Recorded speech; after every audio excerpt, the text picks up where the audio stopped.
ফেব্রুয়ারিতে রমজানের আগেই নির্বাচন, ইসিকে চিঠি দেবে সরকার। জাতির উদ্দেশ্যে ভাষণে প্রধান উপদেষ্টা, নির্বাচনের ট্রেনের যাত্রা শুরু আজ থেকেই। বহুল কাঙ্ক্ষিত জুলাই ঘোষণা প্রকাশ, জনগণের আকাঙ্ক্ষার প্রতিফলন বললেন প্রধান উপদেষ্টা। সংবিধানে সন্নিবেশিত করার আশ্বাস। ফ্যাসিবাদ বিরোধী জাতীয় ঐক্য কখনোই নষ্ট হবে না, ভিডিও বার্তায় তারেক রহমানের আশা। সকল মানুষের জন্য নিরাপদ দেশ গড়ার অঙ্গীকার। ঢাকায় দূতাবাস খোলার বিষয়টি অগ্রাধিকারে আছে, জানালেন দক্ষিণ আফ্রিকার হাই কমিশনার। অবৈধ বাংলাদেশিদের বৈধ করার আশ্বাস। দেখছিলেন ক্রাউন সিমেন্ট সংবাদ শিরোনাম, এবার বিস্তারিত। আগামী বছর রমজানের আগে ফেব্রুয়ারিতে জাতীয় নির্বাচন অনুষ্ঠানে নির্বাচন কমিশনকে চিঠি পাঠানো হবে বলে জানিয়েছেন প্রধান উপদেষ্টা ডক্টর মোহাম্মদ ইউনূস। নির্বাচনের মধ্য দিয়ে একটি নতুন বাংলাদেশ গড়ার প্রত্যয় ব্যক্ত করেন তিনি। একটা গোষ্ঠী দেশে ও দেশের বাইরে বসে নির্বাচন বানচালে ষড়যন্ত্র করছে অভিযোগ করে তিনি সবাইকে সজাগ থাকার আহ্বান জানান। রিপোর্ট করছেন ইমরুল কায়েস। সব ধরনের জল্পনার অবসান ঘটিয়ে শেষ পর্যন্ত নির্বাচনের সুনির্দিষ্ট সময় জানিয়ে দিলেন অন্তর্বর্তী সরকারের প্রধান উপদেষ্টা ডক্টর মোহাম্মদ ইউনূস। মঙ্গলবার রাত 8:20 জাতির উদ্দেশ্যে দেয়া ভাষণে তিনি জানান, নির্বাচন অনুষ্ঠানই অন্তর্বর্তী সরকারের সবশেষ দায়িত্ব। একটি উৎসব ও আনন্দমুখর পরিবেশের মধ্য দিয়ে নির্বাচন সম্পন্ন করে নির্বাচিত সরকারের কাছে দায়িত্ব হস্তান্তরের কথা জানান প্রধান উপদেষ্টা। আমরা এবার একটা নির্বাচিত সরকারের কাছে দায়িত্ব হস্তান্তরের প্রক্রিয়া শুরু করব। অন্তর্বর্তী সরকারের পক্ষ থেকে আমি প্রধান নির্বাচন কমিশনারের কাছে চিঠি পাঠাব, যেন নির্বাচন কমিশন আগামী রমজানের আগে 2026 সালের ফেব্রুয়ারি মাসে জাতীয় নির্বাচন অনুষ্ঠানের আয়োজন করেন। আপনারা সকলেই দোয়া করবেন যেন সুন্দরভাবে নির্বাচন অনুষ্ঠান করে এদেশের সকল নাগরিক একটি নতুন বাংলাদেশ গড়ার কাজে সফলভাবে এগিয়ে যেতে পারে। এবারের নির্বাচন যেন আনন্দ উৎসবের দিক থেকে, শান্তি শৃঙ্খলার দিক থেকে, ভোটার উপস্থিতির দিক থেকে, সৌহার্দ্য ও আন্তরিকতার দিক থেকে দেশের ইতিহাসে স্মরণীয় হয়ে থাকে। সেই জন্য সকল আয়োজন সম্পন্ন করতে আগামীকাল থেকে আমরা সকলেই মানসিক প্রস্তুতি ও প্রাতিষ্ঠানিক আয়োজন শুরু করব। প্রবাসী বাংলাদেশি ও নারীসহ সবাই যেন ভোট দিতে পারে, সরকার সেই ব্যবস্থা করবে বলে জানান তিনি। এবার আমরা প্রবাসী ভোটারদের ভোট দেওয়ার আয়োজন নিশ্চিত করতে চাই। অর্থনৈতিক দিক থেকে সম্পূর্ণ বিধ্বস্ত বাংলাদেশ যে আবার দ্রুত ঘুরে দাঁড়াতে পেরেছে, তার বড় কারণ হলো আমাদের রেমিটেন্স যোদ্ধাদের ঐতিহাসিক অবদান। নির্বাচনে তাদের অংশগ্রহণ নিশ্চিত করার জন্য নির্বাচন কমিশন প্রস্তুতি নিচ্ছে। নারী ভোটাররা যেন দেশের সর্বত্র নির্দ্বিধায় আনন্দোৎসব সহকারে তাদের ভোট দিতে পারে, এটা নিশ্চিত করতে চাই। এবার যেন কেন্দ্রে কেন্দ্রে নারী ভোটারদের ঢল নামে, আমরা সেই লক্ষ্যে সমস্ত ব্যবস্থা গ্রহণ করব। প্রধান উপদেষ্টা অভিযোগ করেন, দেশের গণতান্ত্রিক অগ্রযাত্রাকে বাধাগ্রস্ত করতে একটি গোষ্ঠী নির্বাচনকে বানচালে নানা ধরনের অপচেষ্টায় লিপ্ত আছে। সবাইকে সতর্ক থাকার আহ্বান জানান তিনি। দেশের ইতিহাসে এখন পর্যন্ত যতগুলো বড় সংঘাত, সহিংসতার ঘটনা ঘটেছে, তার সবগুলোর নেপথ্য কারণ ছিল ত্রুটিপূর্ণ নির্বাচন। ত্রুটিপূর্ণ নির্বাচনের মধ্য দিয়ে কোনো দল যদি গায়ের জোরে নির্বাচিত হয়ে ক্ষমতায় আসে, তার চূড়ান্ত পরিণতি কী তার জুলাই অভ্যুত্থান আমাদের দেখিয়ে দিয়েছে। আমরা ইতিহাসের কলঙ্কিত কোনো অধ্যায়ের পুনরাবৃত্তি আর করতে চাই না। আপনারা প্রত্যেকেই অবগত আছেন, একটা গোষ্ঠী নির্বাচনকে বাধাগ্রস্ত করার জন্য উন্মুখ হয়ে আছে। তারা দেশের গণতান্ত্রিক অগ্রযাত্রাকে ব্যাহত করতে দেশের বাইরে বসে ভেতরে থেকে নানা অপচেষ্টায় লিপ্ত রয়েছে। আমাদেরকে অবশ্যই খেয়াল রাখতে হবে তারা যেন নির্বাচনকে সংঘাতময় করে তোলার কোনো রকমের সুযোগ না পায়। মাথায় রাখবেন, পরাজিত শক্তি নির্বাচনের আগ পর্যন্ত বারবার মাথাচাড়া দিয়ে ওঠার চেষ্টা করবে, কিন্তু একটি অবাধ, সুষ্ঠু, নিরপেক্ষ নির্বাচন সফলভাবে আয়োজন করা গেলে অপশক্তির পরাজয় চূড়ান্ত হবে। জুলাই অভ্যুত্থানে মানবতা বিরোধী অপরাধীদের বিচার সম্পন্ন করার কথাও বলেন ডক্টর মোহাম্মদ ইউনূস। জুলাই আগস্টের মানবতা বিরোধী অপরাধ মামলায় বিচার কাজ দৃঢ়ভাবে এগিয়ে চলেছে। বিচারের আনুষ্ঠানিক শুনানি পর্বও শুরু হয়েছে। ইতিহাসের নির্মম হত্যাযজ্ঞে যারা জড়িত তাদের বিচার এদেশের মাটিতে হবেই। বিচার প্রক্রিয়া ও এর ফলাফল ক্রমান্বয়ে মানুষের কাছে প্রকাশিত হতে থাকবে। বিচারের পুরো প্রক্রিয়া দেশবাসীর কাছে স্বচ্ছ ও দৃশ্যমান রাখা হচ্ছে। গত 16 বছরের ফ্যাসিস্ট সরকার সব রাষ্ট্রীয় প্রতিষ্ঠান ধ্বংস করে গেছে বলে অভিযোগ করেন প্রধান উপদেষ্টা। ভবিষ্যতে কোনো সরকারই যেন আর ফ্যাসিস্ট হয়ে উঠতে না পারে, সংস্কার বাস্তবায়নের মধ্য দিয়ে তা নিশ্চিত করার কথা বলেন ডক্টর মোহাম্মদ ইউনূস। ইমরুল কায়েস, বাংলা ভিশন, ঢাকা।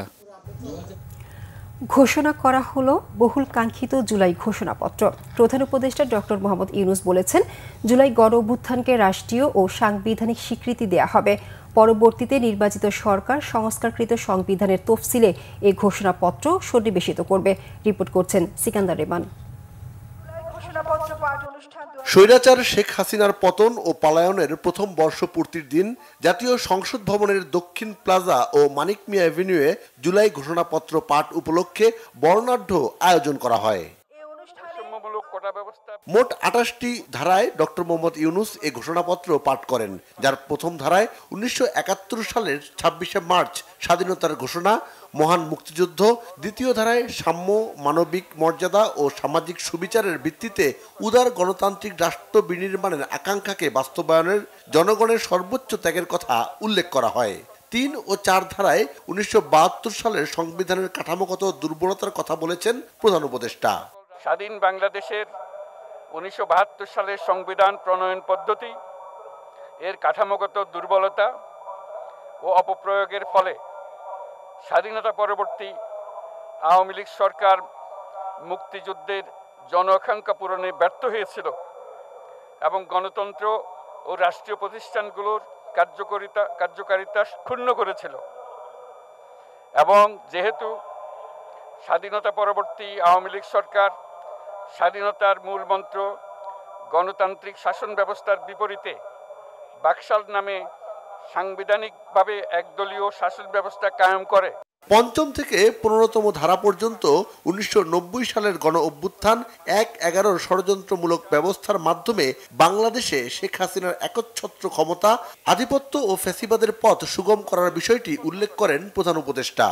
হাসিনা সরকারের আমলে তারই নেতৃত্বে একটি চরম গণবিরোধী, একতান্ত্রিক ও মানবাধিকার হরণকারী শক্তি বাংলাদেশকে একটি ফ্যাসিবাদী, মাফিয়া এবং ব্যর্থ রাষ্ট্রের রূপ দিয়ে আন্তর্জাতিকভাবে বাংলাদেশের ভাবমূর্তি ক্ষুণ্ণ করে। এবং যেহেতু তথাকথিত উন্নয়নের নামে শেখ হাসিনার ফ্যাসিবাদী নেতৃত্বে সীমাহীন দুর্নীতি, ব্যাংক লুট, অর্থ পাচার ও অর্থনৈতিক প্রতিষ্ঠানগুলিকে ধ্বংসের মধ্যে দিয়ে বিগত পতিত দুর্নীতিবাজ আওয়ামী লীগ সরকার বাংলাদেশ ও এর অমিত অর্থনৈতিক সম্ভাবনাকে বিপর্যস্ত করে তোলে। 16 ধারা থেকে 26 ধারা পর্যন্ত সরকারি চাকরিতে বৈষম্যমূলক কোটা ব্যবস্থার বিলোপ ও দুর্নীতি প্রতিরোধে বৈষম্য বিরোধী আন্দোলন চলাকালে আওয়ামী লীগ সরকার কর্তৃক ব্যাপক দমন পীড়ন, বর্বর অত্যাচার ও মানবতা বিরোধী হত্যাকাণ্ড চালানোর কথা বলেন প্রধান উপদেষ্টা। শেখ হাসিনা 5 আগস্ট 2024 তারিখে পদত্যাগ করে দেশ ছেড়ে পালিয়ে যাওয়া অন্তর্বর্তীকালীন সরকার গঠনের কথাও উল্লেখ করেন প্রধান উপদেষ্টা। 27 ও 28 ধারায় পরবর্তী করণীয় জানানো হয়। বাংলাদেশের জনগণ এই অভিপ্রায় ব্যক্ত করছে যে ছাত্র গণঅভ্যুত্থানের 2024-এর উপযুক্ত রাষ্ট্রীয় সাংবিধানিক স্বীকৃতি প্রদান করা হবে এবং পরবর্তী নির্বাচনে নির্বাচিত সরকারের সংস্কারকৃত সংবিধানের তফসিলে এই ঘোষণাপত্র সন্নিবেশিত করা হবে এবং 5 আগস্ট 2024 সালে গণঅভ্যুত্থানে বিজয়ী বাংলাদেশের জনগণের আকাঙ্ক্ষার প্রতিফলন হিসেবে এই ঘোষণা প্রণয়ন করা হলো। 5 আগস্ট 2024 সালে গণ অভ্যুত্থানে বিজয়ী বাংলাদেশের জনগণের আকাঙ্ক্ষার প্রতিফলন হিসেবে এই ঘোষণাপত্র প্রণয়ন করার কথা জানান ডক্টর মোহাম্মদ ইউনূস। বৈষম্যের বিরুদ্ধে গত 1 বছর আগে যে আন্দোলনের সূচনা হয়েছিল, সেই আন্দোলনের ফলেই বিগত আওয়ামী লীগ সরকারের পতন হয়েছে এবং এই আওয়ামী লীগ সরকার পতনের পর প্রফেসর ডক্টর মোহাম্মদ ইউনূসের নেতৃত্বে অন্তর্বর্তীকালীন সরকার দায়িত্ব পালন করছে। গত 1 বছরে নানা ধরনের আলোচনা কিংবা সমালোচনা থাকলেও দেশের সাধারণ মানুষ কিন্তু মনে করে যদি দেশবাসী সবাই ঐক্যবদ্ধ থাকে তবে পথ হারাবে না বাংলাদেশ। সিকান্দার রেমান, বাংলা ভিশন, মানিক মিয়া এভিনিউ, ঢাকা। প্রধান উপদেষ্টার ভাষণের মধ্য দিয়ে নির্বাচনের শঙ্কা কেটে গেছে এমন কথা জানিয়ে বিএনপির স্থায়ী কমিটির সদস্য সালাউদ্দিন আহমেদ বলেছেন, জনগণের ভোটাধিকার প্রয়োগের সকল অনিশ্চয়তা কেটে যাবে। মঙ্গলবার রাতে গুলশানে বিএনপি চেয়ারপারসনের রাজনৈতিক কার্যালয়ে প্রধান উপদেষ্টার জুলাই ঘোষণাপত্র পাঠ এবং জাতির উদ্দেশ্যে ভাষণের প্রতিক্রিয়ায় এমনটা জানান তিনি। সালাউদ্দিন আহমেদ বলেন, এই ঘোষণার মাধ্যমে রাজনৈতিক স্থিতিশীলতা আসবে, ব্যবসা বাণিজ্য ও বিনিয়োগ নিয়ে কোনো ধরনের অনিশ্চয়তা থাকবে না। এ সময় তিনি আরও বলেন, আগামী দিনে নির্বাচনের পরিবেশের জন্য প্রধান উপদেষ্টার পরামর্শ মানা শিরোধার্য। পাশাপাশি আগামী নির্বাচন সুষ্ঠু, অবাধ ও বিশ্বের কাছে প্রশংসিত হবে এমন আশাবাদও ব্যক্ত করেন তিনি। সকল রাজনৈতিক দলের ঐকমত্যের ভিত্তিতে খুব শিগগিরই জুলাই সনদ স্বাক্ষর হবে বলেও প্রত্যাশা করেন বিএনপির এই নেতা। জুলাই ঘোষণাপত্রকেও স্বাগত জানিয়েছে বিএনপি। জুলাই ঘোষণাপত্রের যে সমস্ত ঘোষণা তাকে রাষ্ট্রীয়ভাবে এবং সাংবিধানিকভাবে স্বীকৃতি দেওয়ার জন্য আমরা প্রতিশ্রুতিবদ্ধ। নির্বাচনে মানুষের ভোটাধিকার প্রয়োগের জন্য যে পরিবেশ সৃষ্টির জন্য মাননীয় প্রধান উপদেষ্টা যে সমস্ত পরামর্শ দিয়েছেন সেটা অবশ্যই প্রণিধানযোগ্য। তিনি ঘোষণা দিয়েছেন নির্বাচন কমিশনের কাছে তিনি চিঠি পাঠাবেন আগামী 2026-এর ফেব্রুয়ারির প্রথমার্ধে রমজান শুরু হওয়ার আগে নির্বাচন অনুষ্ঠানের জন্য নির্বাচন কমিশন যথাযথ ব্যবস্থা নেবেন। অবশ্যই নির্বাচন কমিশন তফসিল ঘোষণা করবেন যথাসময়ে, কিন্তু মাননীয় প্রধান উপদেষ্টা আজকে যেই নির্দেশনা দিয়েছেন তার ভাষণের মধ্য দিয়ে এবং চিঠি প্রদান করবেন নির্বাচন কমিশনকে যা বলেছেন সেই ঘোষণার জন্য আমরা সবাই অপেক্ষা করছিলাম এবং সারা জাতি অপেক্ষা করছিল। জুলাই গণ অভ্যুত্থানের বর্ষপূর্তি উপলক্ষে মঙ্গলবার বিজয়ের লাল সবুজের পতাকা নিয়ে মানিক মিয়া এভিনিউতে ছিল ছাত্র জনতার স্রোত। বিভিন্ন ব্যান্ড দলের গানে গানে মেতেছেন হাজারো ছাত্র জনতা। নতুন বাংলাদেশে বৈষম্যের অবসান আর স্বৈরাচারী শেখ হাসিনার বিচার দেখতে চায় সব শ্রেণী পেশার মানুষ। ওবায়দুল্লাহ মামুনের প্রতিবেদন, ক্যামেরায় ছিলেন মনিরুজ্জামান। ঘড়ির কাঁটায় 2:25 বর্ষার আকাশে এক ঝাঁক হেলিকপ্টার সদৃশ্য বেলুন। লাল নীল ধোয়া আকাশে জানান দিচ্ছে আজকের এই দিনে গত বছর দেশ থেকে বিতাড়িত হয়েছিল 16 বছরের পতিত শক্তি হাসিনা সরকার। এ সময় স্লোগানে স্লোগানে মুখরিত পুরো মানিক মিয়া এভিনিউ। জুলাই গণ অভ্যুত্থানের বর্ষপূর্তি, অন্যদিকে জুলাই ঘোষণাপত্র উপলক্ষে জাতীয় সংসদ ভবনের দক্ষিণ প্লাজায় মঙ্গলবার হাজারো জনতার ঢল নামে। তবে বৃষ্টির বাগড়ায় অনুষ্ঠানে কিছুটা ছন্দপতন ঘটে। আগত ছাত্র জনতা কেউ কেউ রাস্তার পাশে দাঁড়িয়ে অনুষ্ঠান উদযাপন করেন। অনেকে কাঁধে জাতীয় পতাকা জড়িয়ে কিংবা গায়ে জুলাই সনদের ব্যাজ লাগিয়ে ছাতা ছাড়াই বৃষ্টিতে ভিজে গানে গানে মেতেছেন।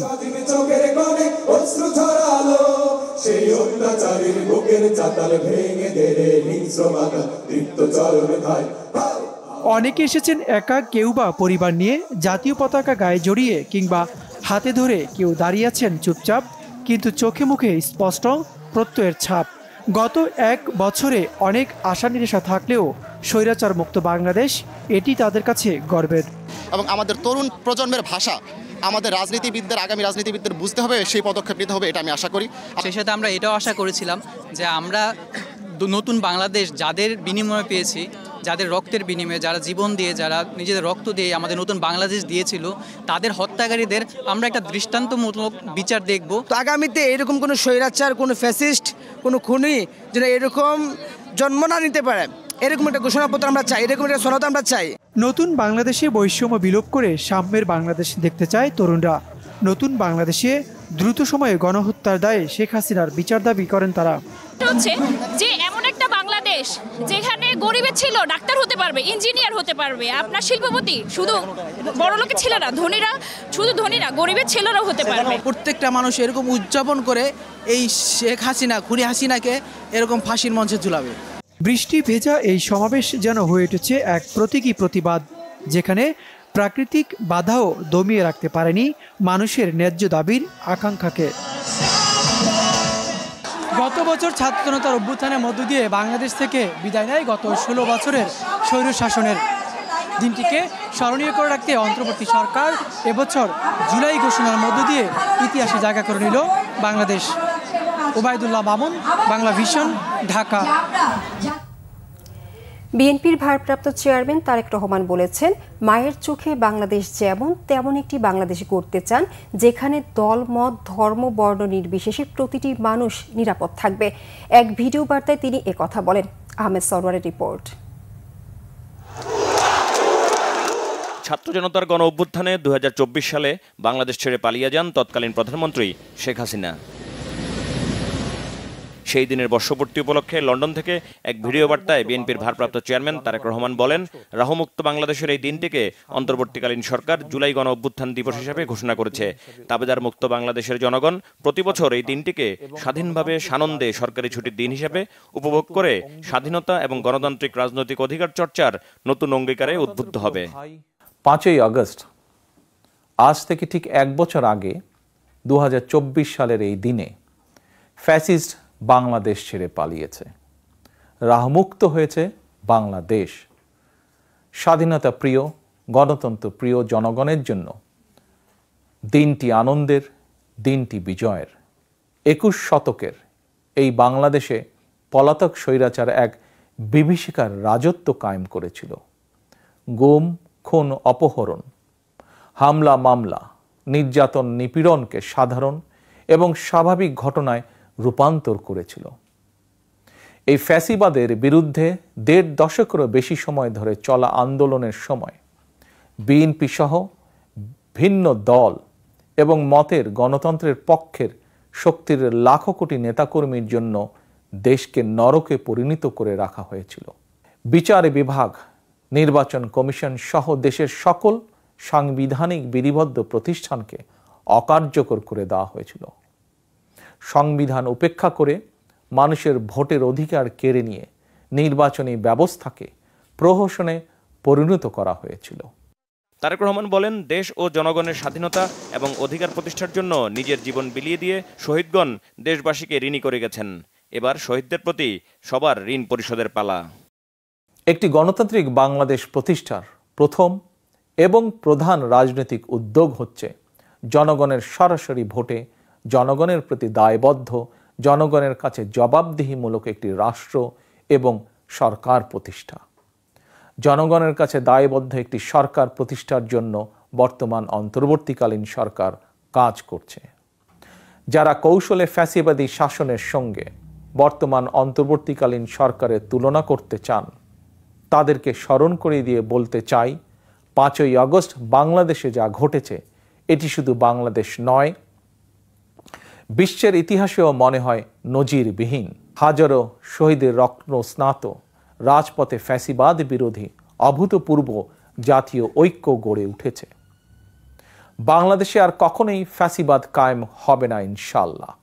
কাউকে গণতন্ত্র হত্যা করার সুযোগ দেওয়া হবে না। আমি মনে করি এসব প্রশ্নে জাতীয় ঐক্য বহাল আছে, থাকবে ইনশাল্লাহ। তাই আসুন রাষ্ট্র, সরকার, শাসন, প্রশাসন পরিচালনায় আর প্রতিদিনের কার্যক্রমে জনগণের গণতান্ত্রিক রাজনৈতিক অধিকার চর্চা প্রয়োগের সুযোগ সৃষ্টির মাধ্যমে আমরা জনগণকে রাজনৈতিকভাবে শক্তিশালী করে গড়ে তুলি। জনগণকে শক্তিশালী করে তুলতে না পারলে শেষ পর্যন্ত কোনো কিছুই শক্তিশালী এবং টেকসই হবে না। তারেক রহমান বলেন, 2024 সালের 5 আগস্ট বাংলাদেশের ইতিহাসের ঘৃণ্যতম ফ্যাসিস্ট পালিয়ে যাওয়ার পরপরই বীর জনতার উদ্দেশ্যে দেওয়া অভিনন্দন বার্তায় তিনি বলেছিলেন, বিজয়ীর কাছে পরাজিতরা নিরাপদ থাকলে বিজয়ের আনন্দ মহিমান্বিত হয়। সেটি আবারও স্মরণ করিয়ে দেন তিনি। কেউ আইন নিজের হাতে তুলে নেবেন না, মব ভায়োলেন্সকে উৎসাহিত করবেন না, নারীর প্রতি সহিংস আচরণ করবেন না, অন্যের স্বাধীনতার প্রতি শ্রদ্ধাশীল থাকুন। একজন মায়ের চোখে বাংলাদেশ যেমন, আমরা তেমন একটি বাংলাদেশ গড়তে চাই, যেখানে দল, মত, ধর্ম, বর্ণ নির্বিশেষে বিশ্বাসী, অবিশ্বাসী, সংশয়বাদী প্রতিটি সন্তান, প্রতিটি মানুষ নিরাপদে থাকবে। আজ এবং আগামীর প্রতিটি 5ই আগস্ট হয়ে উঠুক গণতন্ত্র, সুশাসন প্রতিষ্ঠা আর মানবিক মানুষ হয়ে ওঠার অঙ্গীকারের দিন। এই সুমহান অঙ্গীকার বাস্তবায়নের দীর্ঘযাত্রায় তিনি এবং তার দল বিএনপি দেশের সকল গণতন্ত্রকামী জনগণের সমর্থন এবং সহযোগিতা আশা করেন। গণতান্ত্রিকামী আহমেদ সরওয়ার, বাংলা ভিশন, এবং ঢাকা। সহযোগিতা। বাংলাদেশে দূতাবাস খোলার বিষয়টি অগ্রাধিকারে আছে বলে জানিয়েছেন দক্ষিণ আফ্রিকার হাই কমিশনার অনিল শুক্লাল। জানান, চলতি বছর অক্টোবর মাস থেকেই ই ভিসা চালু করছে তার দেশ। দেশটিতে থাকা অবৈধ বাংলাদেশি সহ অবৈধ অভিবাসীদের বৈধ করা হবে বলেও জানান তিনি। রিপোর্ট করছেন ইমরুল কায়েস। অভিবাসন, ব্যবসা বাণিজ্য সহ বিভিন্ন খাতে দক্ষিণ আফ্রিকার সাথে বাংলাদেশের সম্পর্ক বাড়ছে। তবে ঢাকায় দেশটির দূতাবাস না থাকায় তৈরি হচ্ছে নানা সমস্যা। ভারতের নয়াদিল্লি থেকেই দেশটি বাংলাদেশে কূটনৈতিক কার্যক্রম চালায়। এতে দক্ষিণ আফ্রিকার ভিসা সহ কনসুলার সেবা পেতে নানা ঝক্কি ঝামেলায় পড়তে হয় বাংলাদেশিদের। বিষয়টি মাথায় রেখেই বাংলাদেশে দূতাবাস খুলতে চায় দক্ষিণ আফ্রিকা। সম্প্রতি ঢাকায় এসে এক সাক্ষাৎকারে তথ্য জানিয়েছেন দেশটির হাই কমিশনার অনিল শুক্লাল। পরিকল্পনা থাকলেও অর্থনৈতিক কারণে বাংলাদেশে দূতাবাস স্থাপন করতে পারেনি। তবে অর্থনৈতিক অবস্থা স্বাভাবিক হলে বাংলাদেশে দূতাবাস স্থাপন করা হবে। এটি আমাদের অগ্রাধিকারে আছে। অক্টোবরের মধ্যে আমরা ইলেকট্রনিক ভিসা চালু করব। বাংলাদেশিরাও এর সুবিধা পাবে। সরাসরি বিমান যোগাযোগের চিন্তাও আছে। আনডকুমেন্টেড বাংলাদেশি সহ প্রবাসীদের বৈধ করার কথাও জানান হাই কমিশনার। শুধু বাংলাদেশি নয়, অনেক প্রবাসী অবৈধ হয়ে পড়েছে। আমরা তাদের বৈধ করছি। বাংলাদেশি সহ সবার নিরাপত্তা নিশ্চিতে কাজ করে সরকার। তবে বাংলাদেশ দূতাবাসকেও এক্ষেত্রে প্রোঅ্যাক্টিভ ভূমিকা পালন করতে হবে। দক্ষিণ আফ্রিকার বিস্তৃত কৃষিভূমি লিজ নিয়ে খামার করার ক্ষেত্রে বাংলাদেশের বিপুল সম্ভাবনা রয়েছে বলে জানান তিনি। ইমরুল কায়েস, বাংলা ভিশন, ঢাকা। বৈদেশিক মুদ্রার রিজার্ভ আবারও ছাড়িয়েছে $30 বিলিয়ন বা ৩,০০০ কোটি টাকার মাইলফলক। আন্তর্জাতিক মুদ্রা তহবিল IMF এর হিসেব পদ্ধতি BPM6 অনুযায়ী রিজার্ভের পরিমাণ এখন $25 বিলিয়ন।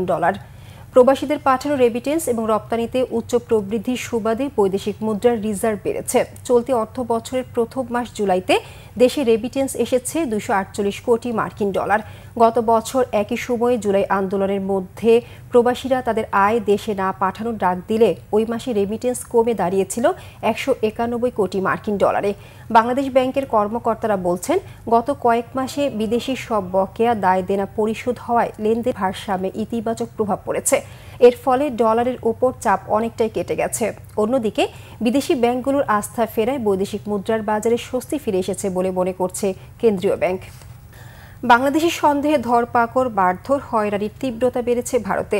দিল্লি পুলিশের অফিসিয়াল চিঠিতে বাংলাকে বাংলাদেশি ভাষা বলায় রাজনৈতিক অঙ্গনে শুরু হয়েছে তোলপাড়। ছাত্র জনতার অভ্যুত্থানে গত বছর শেখ হাসিনা বাংলাদেশ ছেড়ে ভারতে পালানোর পর থেকে দুই দেশের টানাপোড়েন চলছে। দিল্লি লালকেল্লা থেকে 5 সন্দেহভাজনকে গ্রেফতার এবং বাংলাদেশি নথি জব্দের দাবি করেছে দিল্লি পুলিশ। দুদিন আগে নদিয়া পুলিশ 7 জনকে গ্রেফতার করে বাংলাদেশি দাবি করেছে। যাদবপুরে গ্রেফতার শান্তা পালকে বাংলাদেশের মডেল আর বরিশালের মেয়ে বলেছে পুলিশ। হরিয়ানার পারিপথে বাংলাদেশি সন্দেহে পুলিশি নির্যাতনে এক যুবকের 2 পা ভেঙেছে। পা ভাঙা অবস্থায় 3 দিন আটকে রাখার অভিযোগ তুলেছেন নির্যাতিত যুবক সাব্বির। সে কাজের জন্য পশ্চিমবঙ্গ থেকে পারিপথে গিয়েছিল। বাংলাদেশি সন্দেহে আরও 2 যুবকের পা ভাঙার অভিযোগ রয়েছে হরিয়ানা পুলিশের বিরুদ্ধে। এমন অবস্থায় দিল্লি পুলিশের একটি চিঠি ফেসবুকে দিয়ে একে ন্যাক্কারজনক আর দেশদ্রোহ বলেছেন পশ্চিমবঙ্গের মুখ্যমন্ত্রী মমতা বন্দ্যোপাধ্যায়। সংবাদ শেষ করব ক্রাউন সিমেন্ট শিরোনামগুলো আরেকবার জানিয়ে।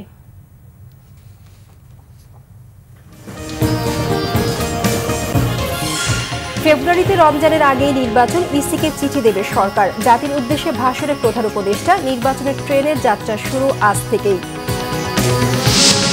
বহুল কাঙ্ক্ষিত জুলাই ঘোষণা প্রকাশ, জনগণের আকাঙ্ক্ষার প্রতিফলন বলেন প্রধান উপদেষ্টা। সংবিধানে সন্নিবেশিত করার আশ্বাস।